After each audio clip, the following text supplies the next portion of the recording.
So, my name is Tomek, I'm an Android developer at Tooploox, and I would like to talk to you about YOLO. Not the popular kind, but the image recognition algorithm, and how to make some sense of it in general, and how to use it on Android. Basically, I'm going to start with telling you why we got into it, into ML in general and YOLO specifically. Then I'll try to give some basic background about how YOLO works internally, and then how to use it on Android, because it's less than obvious, in my opinion. As to why, at Tooploox we have an internal initiative called Tooploox Labs that allows people who are currently in between projects, not working actively for customers, to take on some challenges or investigate research stuff.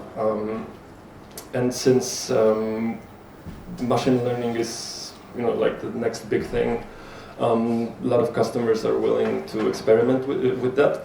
And we, as an Android team, didn't have too much expertise in it. And back then, the Google ML kit was out for a few months, and none of us got a chance to experiment with it.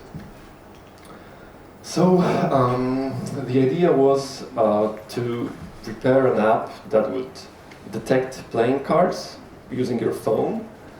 And the ambitious end game was to conduct probability analysis for a game of poker. Basically, the user would take their phone, scan their hand at the table, and the app was to calculate the odds of getting a specific hand in Texas Hold'em.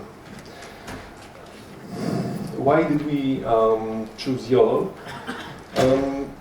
I did that after consulting with our AI team. They praised YOLO for speed, accuracy, and also unlike most implementations that are done in Android tutorials, like the most obvious mobile net, they also provide object detection. So they not only tell you what objects are in the picture, but rather they say where the object is. Because YOLO is basically a family of algorithms, we ended up going with Tiny YOLO v2. The Tiny family is the neural networks tailored to less performative devices. So if you have something less than a desktop with a powerful GPU, probably one of the Tiny networks is the way to go. So what YOLO is obviously you only look once. It's different from more classical approaches to image to object detection, because traditionally you would take an image, run region detection, try to find as many potential objects as you can, and then run classification on each of them. Here, like the title says, you only look once, you just pass the image to a convolutional network, and it outputs the bounding boxes and class probabilities for those boxes. The first iteration was done by Joseph Redman. I wholeheartedly encourage you to check out his website. It's equal parts demonic imagery and My Little Pony, so it's really good fun. And YOLO is either faster or better or both than most of the alternative algorithms.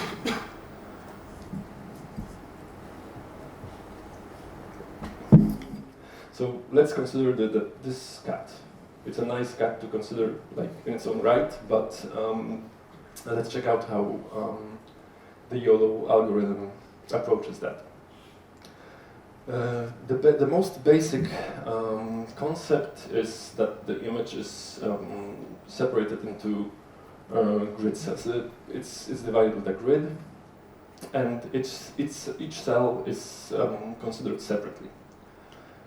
So this is the box that encompasses our object. But then again, while we can clearly see that the object is not in either of the top grid cells or the rightmost, there are 4 potential cells that it could be assigned to. So YOLO removes ambiguity by assigning an object to the grid cell that the bounding box's center is in. So it's assigned. The cat is assigned to the grid with the dot. And this bounding box is described by this fascinating vector that contains the confidence. So how certain the algorithm is that this grid does contain a object. Then we have the x and y for the bounding box, and it's with of the bounding box's center, and then we have its width and height. And then we have a list of the classes that our model recognizes, and the probabilities that the object is of a given class. So if we consider the upper left grid cell, we can see that the confidence is 0 because there's nothing interesting in there, and basically the other values can be whatever, because they are going to get ignored since there's nothing to consider for that grid. On the contrary, for the grid that the object is assigned to, we are very confident that it contains something. The bx and by, the coordinates of the center of the box, are given in coordinates relative to the grid size. So basically it's about 0.8 from the left and 0.8 from the top of the grid cell.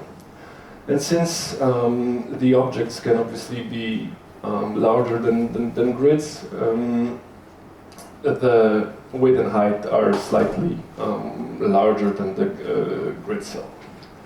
And since we assume that the cat is the first class, because why wouldn't it be, we have the probability of this grid cell containing a cat set to 1, and the other classes are set to 0.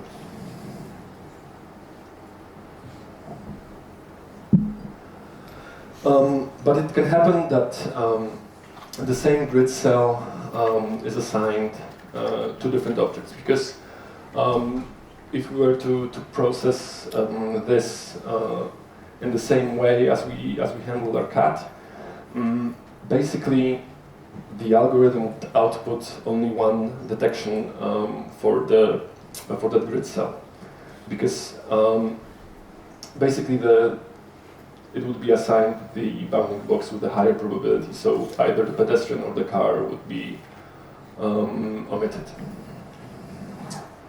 But this is where the concept of anchor boxes comes in.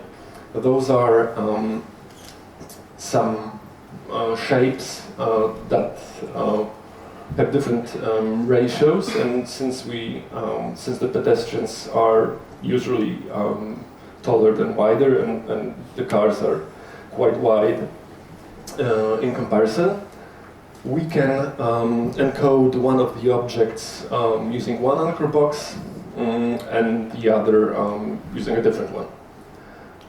So basically the output vector just doubles. That's the whole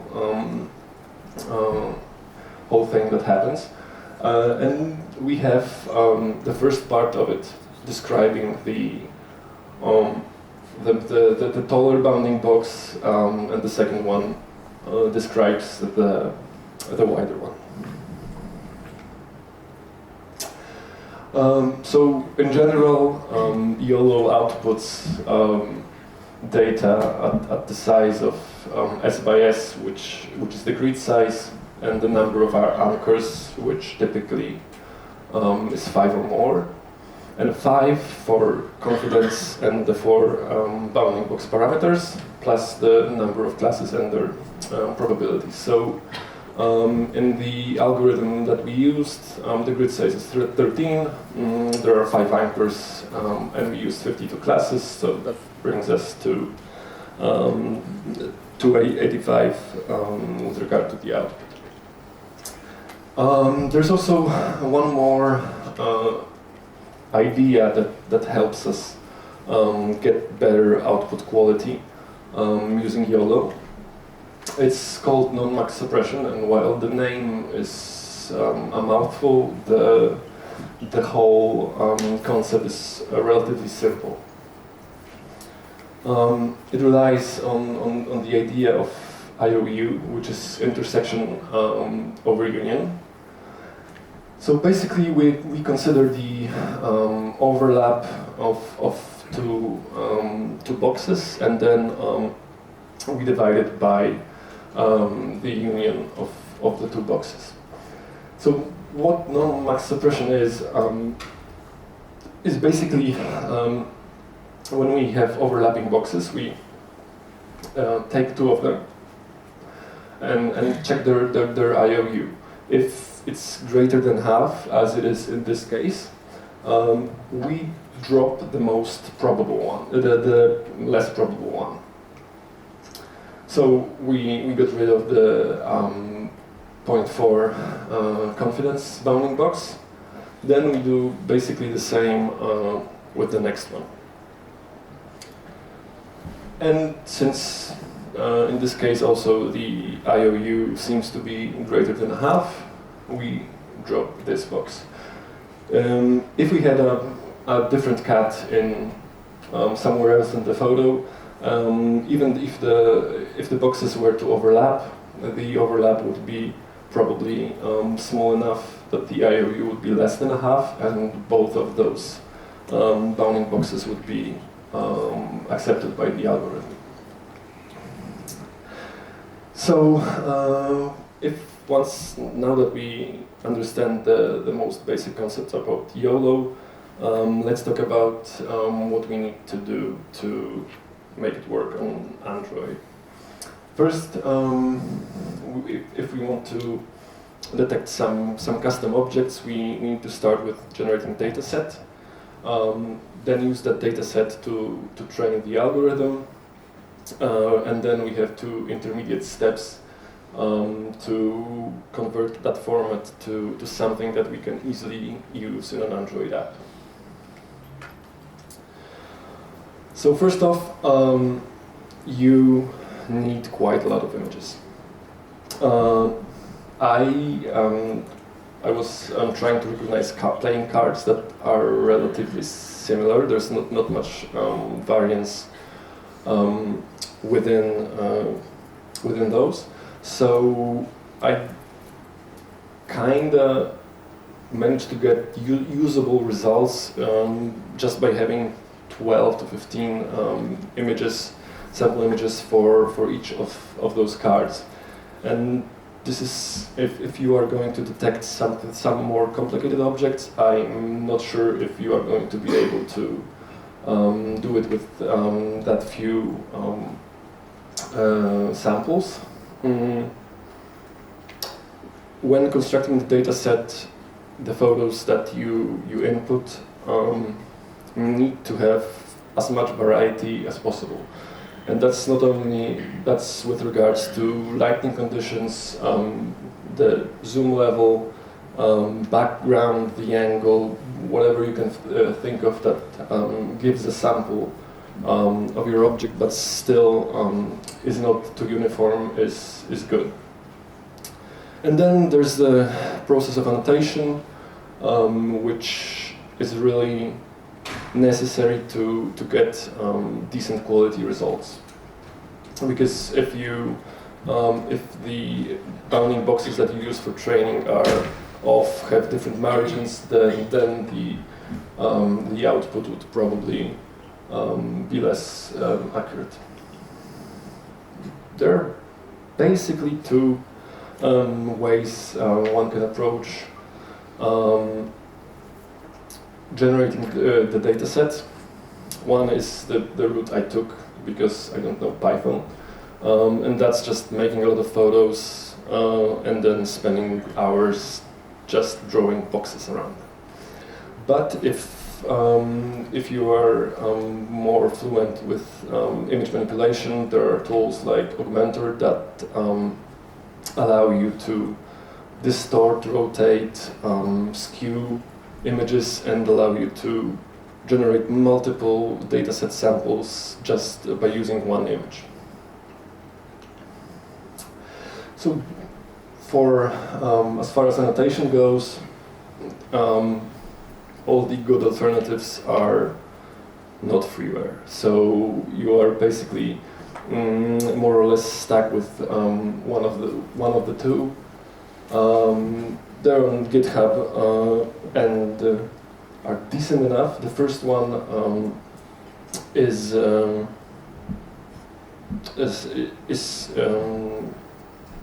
app that outputs a different annotation format than YOLO does, but the conversion is rather trivial. So you can use that, or you can use the second one that outputs the YOLO format, but still is, I feel like, hacked together a bit more. So the dataset, the annotation format is somehow reminiscent of the output format. So you just have a line for each object and the coordinates of the center of the bounding box and its width and height with respect to the image size. So the width and height of the image are 1. So now let's move to actually training the YOLO model to use the data that we prepared in our data set. Basically, the official tool to do that is Darknet.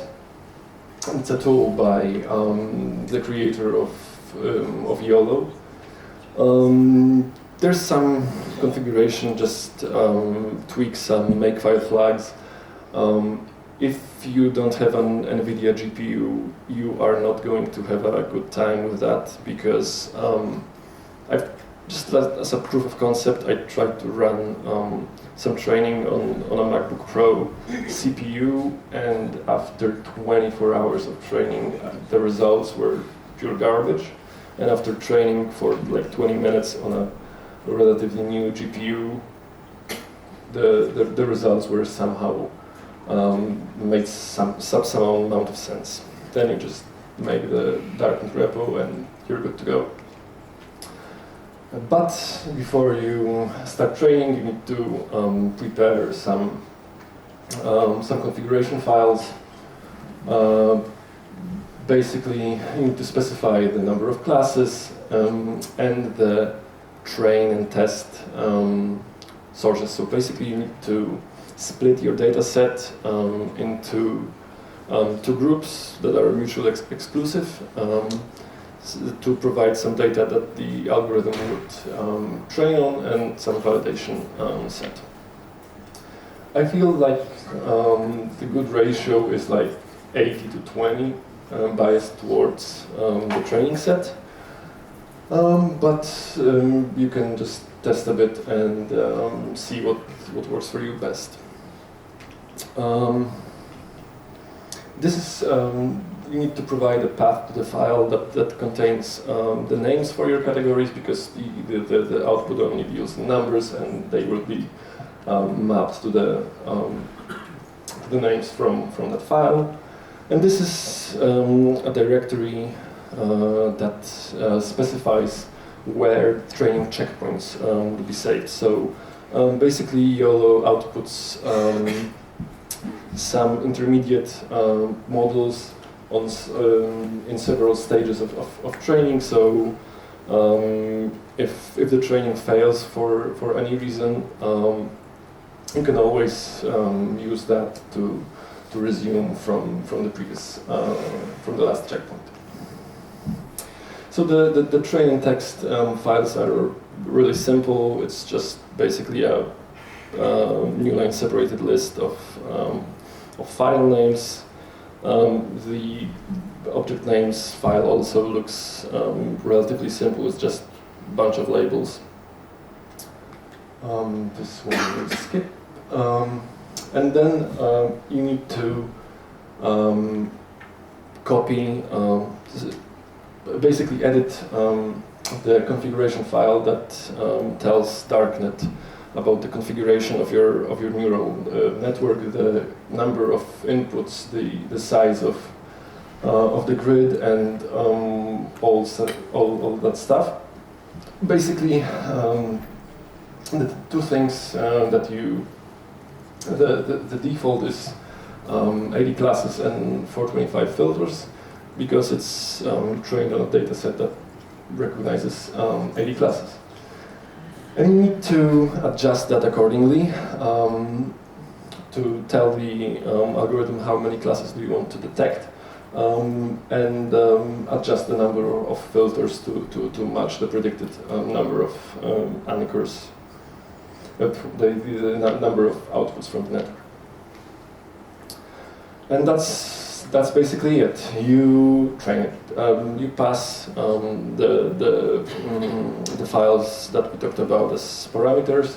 You can also the last part, the partial weights, are optional. You can use some pre-trained weights that are available on the Darknet, on the YOLO site, or you can just start from scratch. So.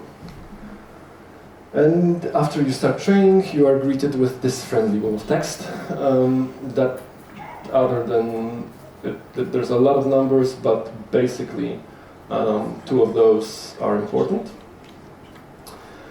It's the IOU that we talked about, that kind of gives you an idea how exact your predictions are at this stage of training. And the second one is the average error. And this is useful because when this stops decreasing, that's probably a good way, a good time to stop training, because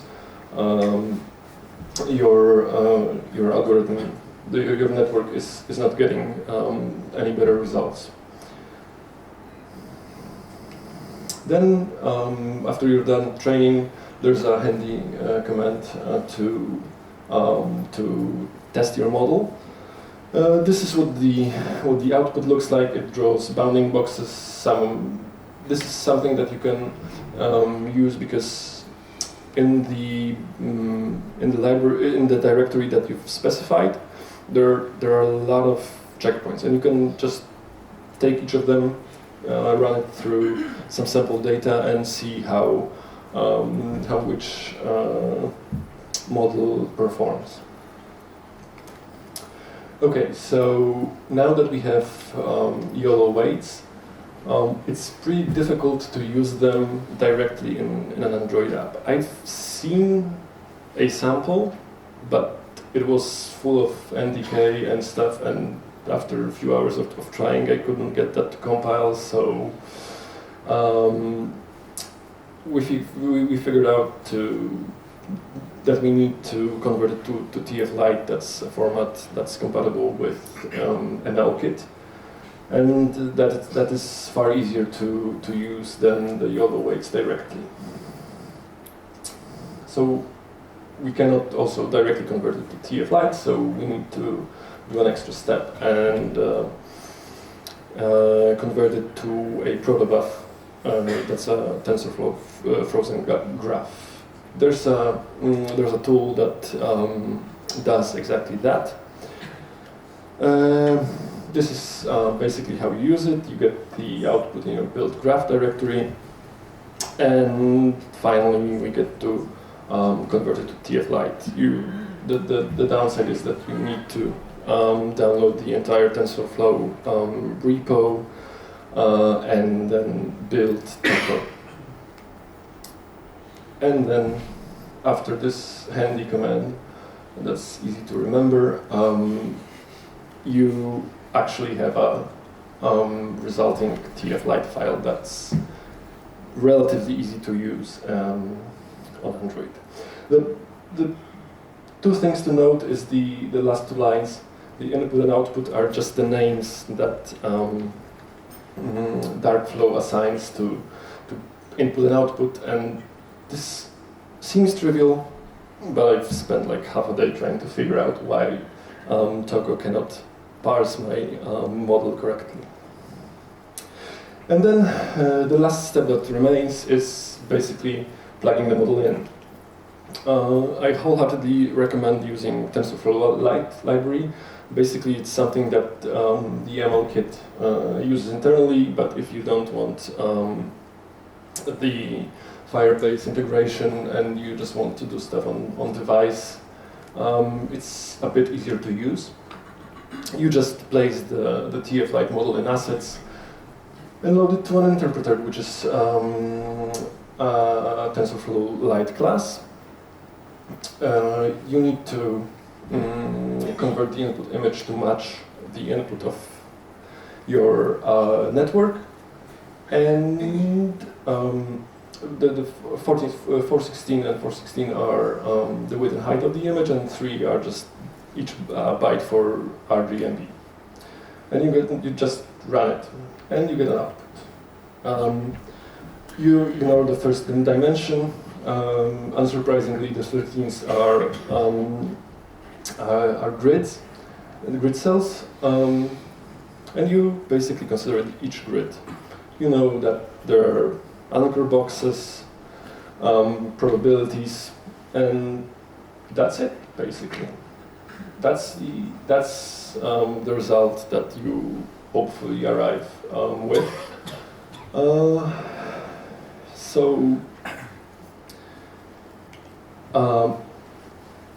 To talk about the results, I expected YOLO to be a bit faster. This, when I was trying with a limited subset of classes, I've had about 200 milliseconds, but then when the model grew to include all 52 potential cards, the processing also took much longer. Also, the accuracy is basically dependent on how good your dataset is. My algorithm, I created my dataset on mostly solid backgrounds, so if we are doing stuff, if the background is relatively solid, the scores are firmly above 90%. But in different cases, we sometimes drop to like 60s or something like that. If you're interested in the subject, I wholeheartedly recommend the Stanford course on convolutional neural networks. This gives some good background when handling the internals of YOLO. The paper itself is quite nice, but then again it hinges on some background AI knowledge.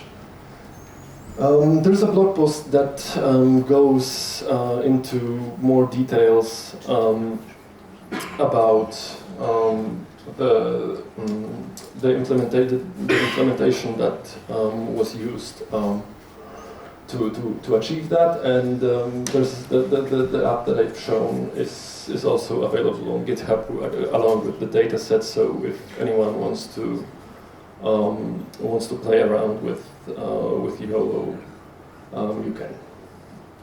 And that would be it for me. I don't think, do we have time for questions? Okay, we do. So if there are any questions. Mikrofon działa?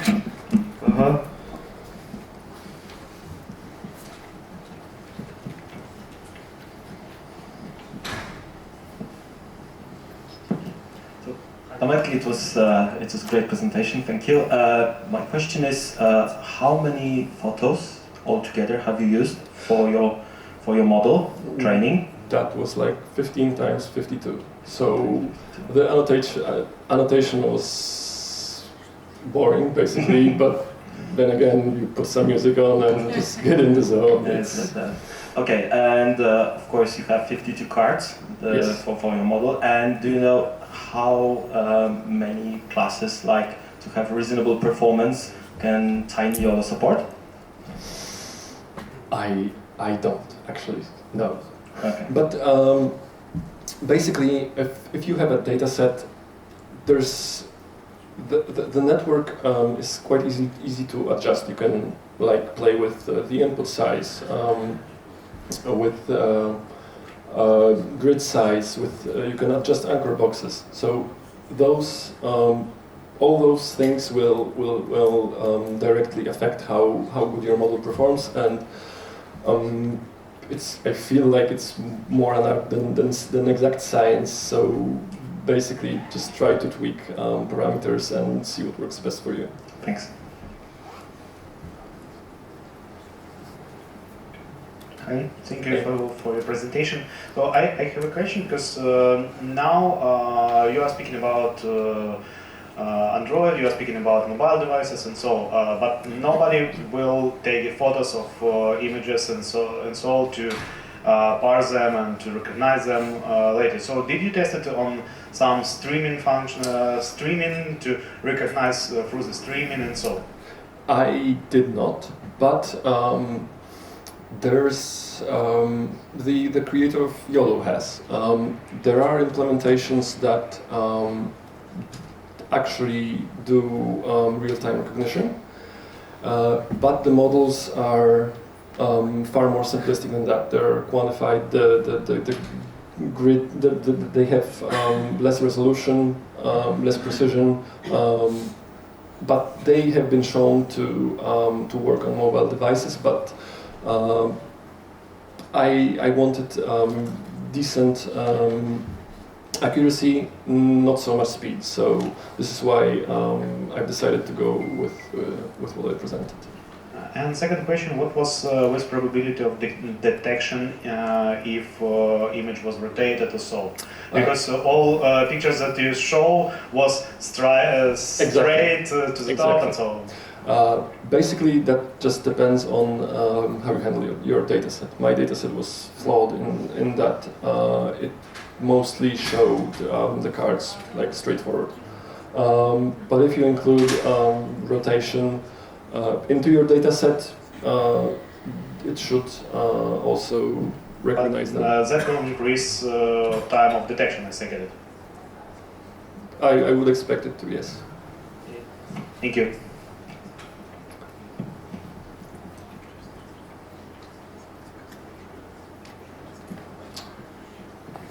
Okay, if anyone has further questions, I'll probably be at the Tooploox booth to the left, and thank you for being here.